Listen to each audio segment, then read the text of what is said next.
Anything else, William, you want to add? One more comment. Sure. There are, Jonathan? correct me if I'm wrong, this is a 150 kilowatt installation. I believe there are approximately of these in a megawatt. Yes. There are 20 megawatt installations being now proposed and considered. Ranger's trying to put those in, I believe. So that would be, well, 95,000 panels. that would be, if this is a seventh of a megawatt times 20, that means these 20 megawatt installations will be 140 times the size of what Dwayne's putting in. Yes. Down in Ludlow, they said 100 acres. 100 acres, 95,000 Of just panels. Yep. Yeah, and they're trying to put one in Barton. Yeah. Another came out against that, though. And I just want to make it clear too that But that's a that different- Suncommon has only done 150 kW systems. We don't see that the larger ones being the solution to the energy problem. For 90%, and there's gonna be some larger ones. Oh yeah, there's going to be, but I don't think that's anything Suncommon's going to venture into doing. That's not, at least from what I've heard. Right. Just so people understand where that 90% came from. Now, the legislature passed a bill, my understanding, for the Public Service Department to come up with an energy policy. And then there were some public meetings and no one showed up, and they said, all right, we're going to do 90% by 2050. I believe, what was the percent by 2025? Is it 4? 50% by 50. 2025, So 90% by this 90% and stuff, because that's where we kind of jump on, and that's why we're approving this stuff. That's just, I think, good background to know where that came from. Personally, I agree with Don. I think the state's going in the wrong direction. I have any problems with this project here in particular, nothing with this project, but just in general, the state's way they've gone about it, to me, it seems inappropriate. I mean, I think I should probably hold my comments there. Carl? Yep. It costs $1 to get in. Yep. Let's say I'm not happy 3 years from now. What's it cost me to get out? Pay the 20 grand to pay Well, the I can off. either talk to that about it now, or I can talk to you after about it. I mean, do we have time? Sure, just a little bit, Okay, yeah. cool. So there's an easy in, easy out. The easy in's $1 up front to get in. There's a few ways to get out. So the way that it used to be done, and the only way that it was done at one point was there was an administration fee if you wanted to leave your membership early. However, now we have made a couple different options to get out. One is you can sell your membership if you're unhappy with it to someone else, and then there will be no administration fee. Or if it's not a case of being unhappy, if you want to move, if you're going to move out of the state or out of the Green Mountain Power territory, because these memberships you can take them with you if you move within Green Mountain Power. But if you move out of Green Mountain Power, you can do the same thing. You can sell it to someone you know, or you can sell it to the new person coming into your home if you know who that is, and there would be no administration fee. But there's also a monthly fee as well. There is a monthly fee, and that's your monthly membership, and it's at a 7% savings. Whereas if you're paying the utility, you don't have that savings, and you have the fluctuation in the utility prices. Whereas when you are a member, you have a locked membership fee. It doesn't fluctuate. So you're paying that monthly fee to Suncommon, Yep. and about typically how much is that? It's all dependent on your usage. So if you are at all interested in a CSA membership, you would either call Suncommon, sign up online, or you talk to an organizer who has these little sign-up cards here. And then you'll get a call from one of our CSA membership coordinators who will chat with you about your history of usage and everything, and they'll be able to size you that percent share off from that. Did you just say that the rate does not fluctuate? When you have a membership, it doesn't fluctuate. So you're locked in? You're locked in. Which could be good or bad, depending on what happens to electric rates. Obviously. So I guess, They go up. yeah. And our community solar membership coordinators can definitely talk more about that than I can. So that's definitely what they're hired for. There's a bunch of different groups within Suncommon. The organizers are the front line, so we have that basic information. We are just the ones doing the basic education to get people interested in solar. And then if they decide they want to explore it more, then we'll have them, like I said, sign up on the card, sign up online, call. But then if you're residential, our home advisors are the experts. They will come out to your home. They will talk to you about your usage and the size of the system you'll need, whether it's a roof, ground mount. They'll talk to you about financing if you decide to go solar. And then the same with our community solar. We have a community solar team who takes a look at the land for the actual installations, and then for the memberships, we have a membership team. So they're all trained in expertise. Carl, did you have anything else? I thought Well, I was just, I'm still paying my electric bill well, theoretically, I'm not getting a bill. Yep. So Do I basically, pay it to Suncommon, or am I So- still paying Green Mountain Power, or how's that work? yeah. So you'll still get a statement from Green Mountain Power monthly.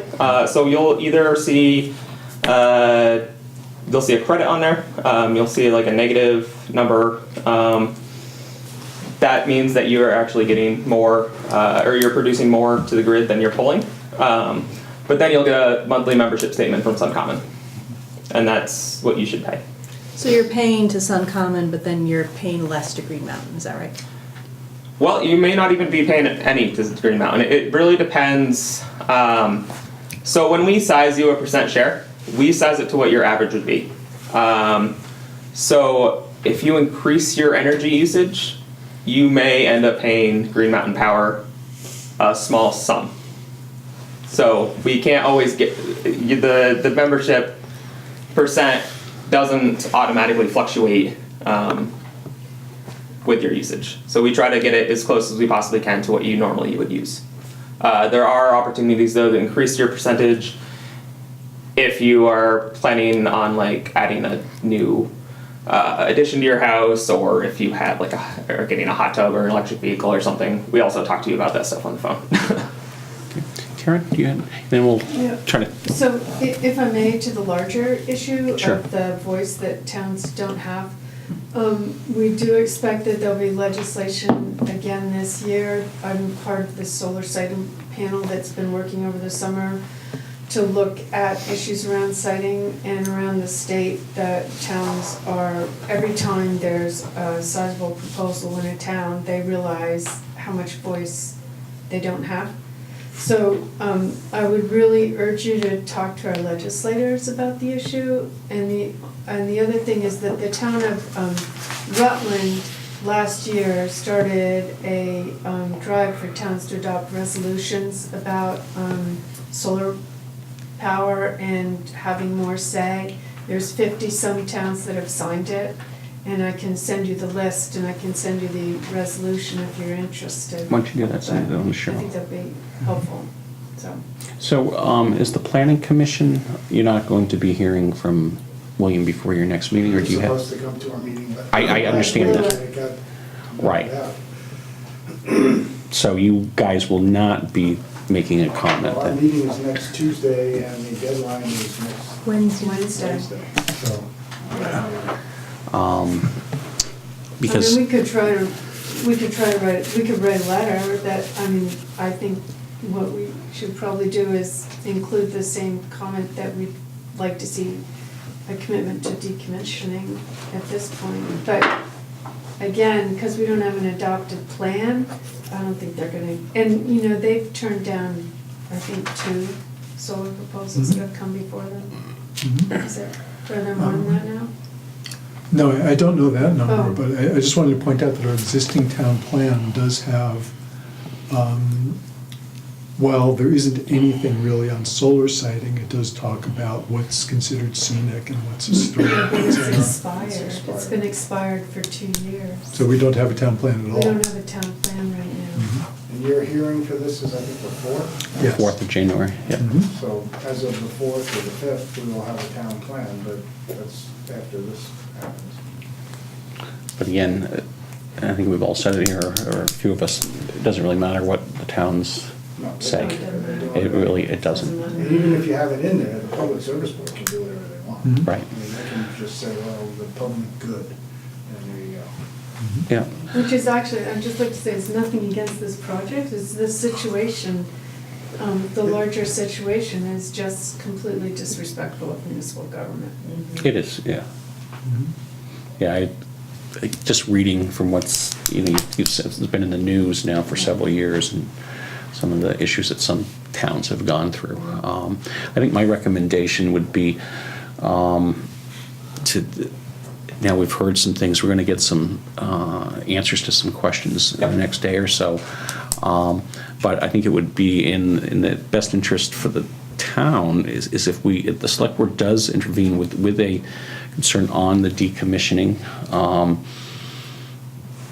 Other than that, there's not a lot that I see as an issue. I guess I would want to read, just the things, so if, who knows if people have a huge problem with, can you plant some trees type of thing, I want to kind of feel comfortable that that's in there, or that's something And that we can. And we we've can done do. that for many of these arrays too. Right, those are the That type doesn't of, always do it. I mean, every one of these is site-specific. right, no, and, This meets pretty much to the letter what we said in the town plan that we think is a good idea. It's not this project that I have a problem with. I think this is a good project. I don't like the process. And I fully agree with you, Jonathan. I think it's shoved down our throats. It's just the way it is. It started day one with the Shumlin administration, when Mary Powell, Green Mountain Power, throws you a $500,000 inauguration. You're going to pretty much, go to the beat of that drum.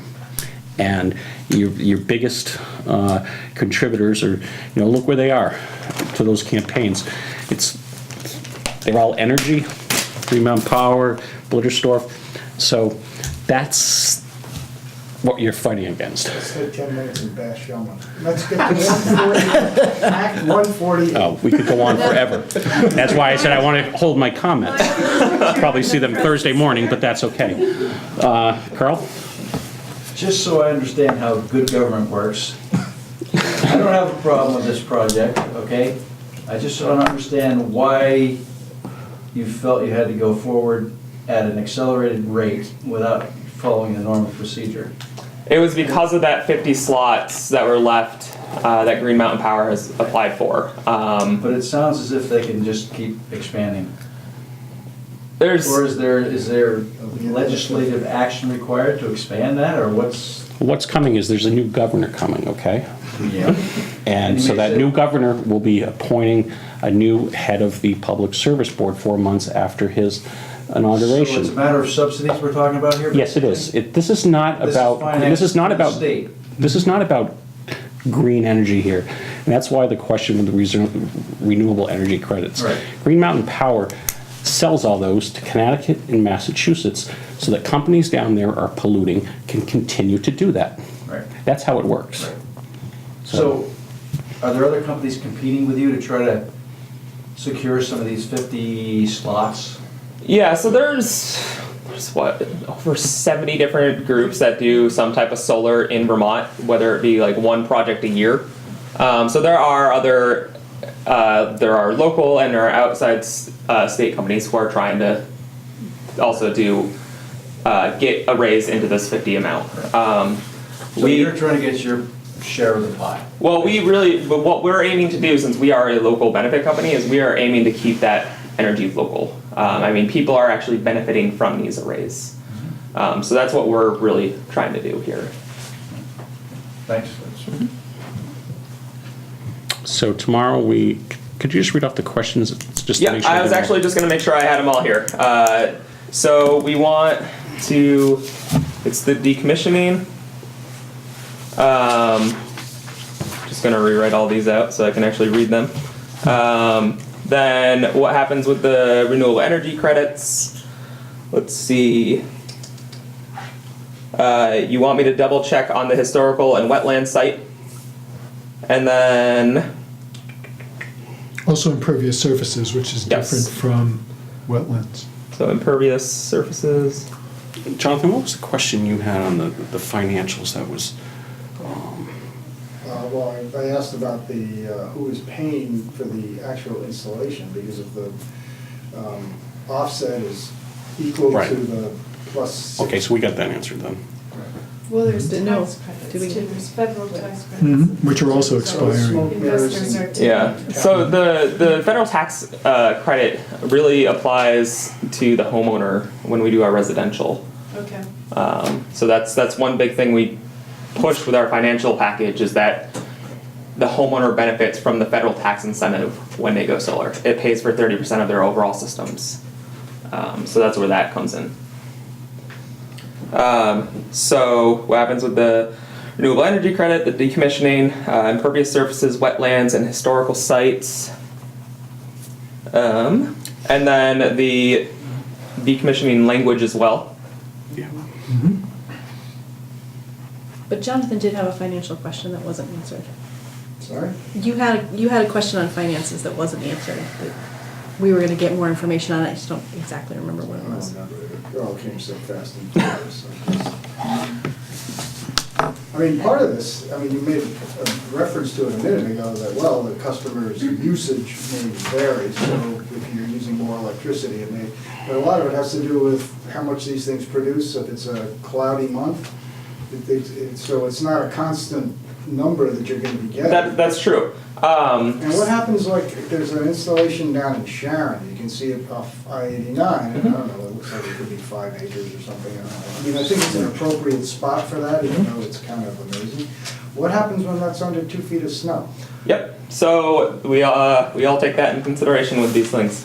So the way solar works here in Vermont is basically between the months of March and September is when you're going to be producing the most energy and getting the most credits for that energy produced, because that's when the sun is always going to be out. That's when When is this? between March and September.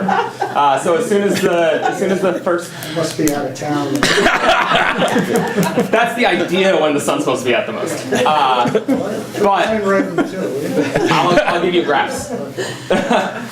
So between those months is when the sun's going to be out the most, and when your system should be producing the most energy, and then the energy is being fed back out to the grid, and that's when you're getting your credits in return.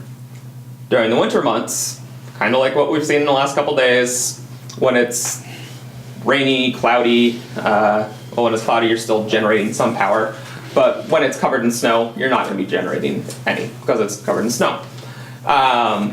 So we take that into consideration when sizing these. There's some things that we take into consideration other than just your usage, and that's what you plan to do in the future with your usage, as well as the weather. Basically, if your arrays, either the community solar array or your home array is covered in snow for a few days, that energy is going to be made up in a day in the summer when the sun's out for that long period of time. We also use dark panels too, so if there isn't 2 feet plus inches of snow, or feet of snow, any part of the array that's open will generate heat and melt that snow off.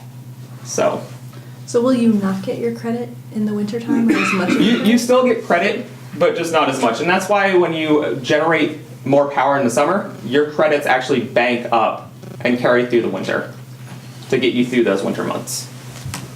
And that's how it works really here.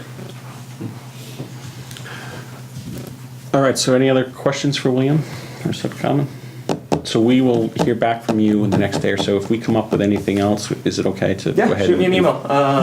Email address. Yes, so it's just william@suncommon.com. The only William there? My God. There's a Will. I mean, I also used to go by Billy too, but then I was like, I think I need to kind of grow up and go with William. Was there anything about landscaping, or was that given that if we decide at a later time we want trees planted, then we'll get them? We don't need anything in writing about that? I think William made the point that that's something that if we're going to, if the town